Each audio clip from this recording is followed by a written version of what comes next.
अस्सलामु अलैकुम वरहमतुल्लाहि वबरकातुह। अज़ीज़ान गिरामी, आज मैं आपके लिए लाया हूँ एक बिल्कुल खालिसतन इल्मी नुक्ता, इल्मी पॉइंट। सुनिए एक झलक, फिर आगे बात करते हैं। वीडियो चलने लगी है। अगर किसी का नाम अब्दुल रहमान है या अब्दुल समद है तो क्या उसको समद या रहमान के नाम से पुकारा जा सकता है? हाँ जी, रहमान का नाम जो है ना वो पुकारा जा सकता है। रहमान कहते हैं रहम करने वाले को। अल्लाह का नाम रहमान नहीं है, अल्लाह का नाम है अर रहमान, दी रहमान। अच्छा, तो रहमान अगर कोई कह लेता है तो जायज है। खुद नबी इस्लाम का नाम कुरान में है बिल मोमिनीना रऊफुर रहीम। नबी सल्लल्लाहु अलैहि वसल्लम मोमिनीन के लिए रऊफ भी है, रहीम भी है। तो रऊफ और रहीम तो अल्लाह भी है? नहीं, अल्लाह है अर रऊफ अर रहीम, नबी इस्लाम है रऊफ और रहीम। लफ्ज रऊफ से इस्तेदलाल मिर्जा जूनियर का कि नबी पाक सल्लल्लाहु ताला अलैहि वसल्लम को रऊफ यानी अलिफ लाम के बगैर और अल्लाह ताला को अर रऊफ। अल्लाह है अर रऊफ अर रहीम, नबी इस्लाम है रऊफ और रहीम। झूठ। इस दौर में अगर इमाम मुस्लिम का कोई जानशीन देखना है तो हमें देख लें। तेरे होते, तेरे मनने वाले होते। तो इसको भी हम कुरान करीम की रोशनी में देखते हैं कि क्या वाकई अल्लाह ताला को अर रऊफ अलिफ लाम के साथ कहा जाएगा या बगैर अलिफ लाम के भी रऊफ भी कहा जाएगा। देखिए, ये कुरान करीम में अल्लाह तबारक व तआला का फरमान है, सूरतुल बकरा आयत नंबर 207। अल्लाह ताला फरमाता है वल्लाहु रऊफुम बिल इबाद। सूरह आल इमरान में भी यही अल्फाज मौजूद हैं, वल्लाहु रऊफुम बिल इबाद। यहाँ पर अल्लाह ताला को रऊफ बगैर अलिफ लाम के कहा गया है, जबकि मिर्जा जूनियर का दावा है कि अल्लाह ताला को रऊफ नहीं कहा जाएगा, अर रऊफ कहा जाएगा।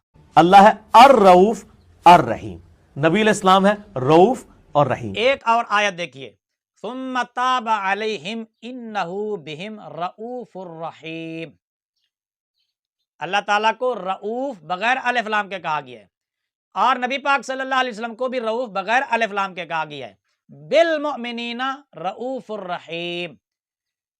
अल्लाह भी रऊफ, नबी अलैहिस्सलातु वस्सलाम भी रऊफ। मिर्जा जूनियर, अल्लाह ताला ने तो ये फर्क नहीं किया यार कि जब मेरे लिए ये लफ्ज इस्तेमाल होगा तो अर रऊफ होगा और नबी पाक सल्लल्लाहु अलैहि वसल्लम के लिए होगा तो फिर रऊफ होगा। तो मिर्जा जी, कुरान ने तो इस फर्क को नहीं बयान किया, तो आपको ये फर्क कहां से मालूम हुआ है? टाइम क़यामत तक जवाब देना है इसका, टाइम क़यामत तक के लिए। और भी कई मिसालें पेश की जा सकती हैं, वक्त के पेश नजर चूंकि आज बात लंबी हो रही है इसलिए मैं बिल्कुल शार्ट कर रहा हूं। अच्छा मिर्जा जूनियर जी, एक सवाल का जवाब जरूर देना।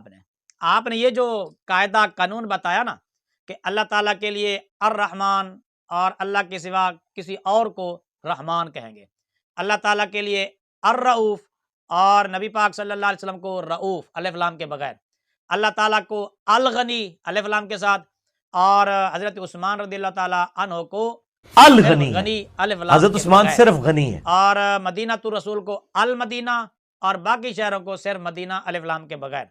यानी अल्लाह ताला की ज़ात के लिए जब ये लफ्ज़ इस्तेमाल होंगे मिर्ज़ा जी आपके कानून के मुताबिक, तो उनके ऊपर अलिफ लाम लाया जाएगा, यानी अर रहमान, अर रऊफ, अर रहीम, अल गनी। ठीक है ना, ये कायदा आपने बताया है। तो मिर्ज़ा जी, ये लफ्ज़ अल्लाह इसमें जलालत, इस पर से अगर अलिफ लाम हटा दिया जाए तो क्या बनेगा? इलाहुन। ये इलाहुन था।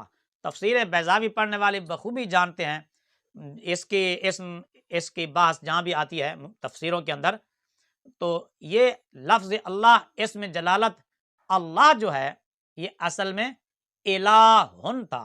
इलाह, अलिफ लाम जब आया तो फिर ये अल्लाह बन गया इसमें जलालत, यानी अल्लाह की ज़ात के लिए ये अल्लाह।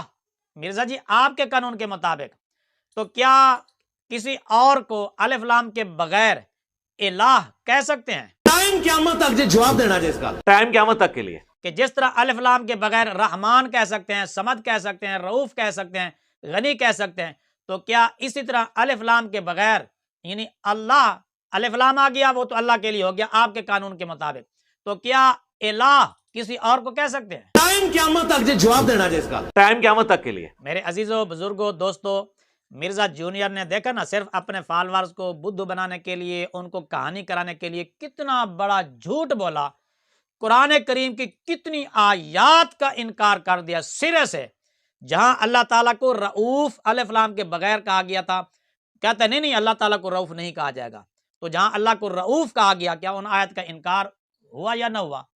اور یہ کہا کہ اللہ تعالیٰ کو الغنی کہیں گے اور کسی اور کو کہیں گے تو وہ صرف غنی کہیں گے، تو جہاں اللہ تبارک و تعالیٰ کو کئی آیات میں غنی کہا گیا ہے بغیر الف لام کے، اور وہ کہتا نہیں اللہ کو غنی نہیں کہا جائے گا، تو کیا ان آیات کا انکار لازم آیا یا نہیں آیا؟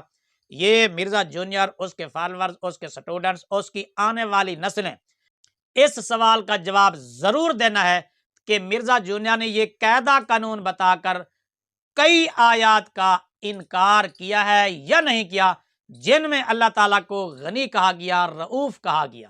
اس دور میں اگر امام مسلم کا کوئی جانشین دیکھنا ہے تو ہمیں دیکھ لیں، لعنت ہے تیرے ہوتے، تیرے مننے والے ہوتے۔ میرے عزیزوں، بزرگوں، دوستوں، سیدھے سادے مسلمان بھائیوں، دیکھیں نا، جو بندہ جھوٹ بولنے میں قرآن کا بھی خیال نہیں رکھتا ہو، کم از کم تو سوال کا جواب دے رہا ہے، کم از کم تو قرآن پاک میں غور و فکر تو کر لے۔ نعرہ تو تیرا علمی کتاب ہی ہے، تو نے قرآن کو بھی نہیں دیکھا آج تک۔ بھئی قرآن کریم میں اللہ تعالیٰ کو غنی کہا گیا ہے یا الغنی کہا گیا ہے؟ قرآن کریم میں اللہ تعالیٰ کو الرؤوف کہا گیا ہے یا رؤوف کہا گیا ہے؟ اتنا بھی تجھے پتہ نہیں چلا؟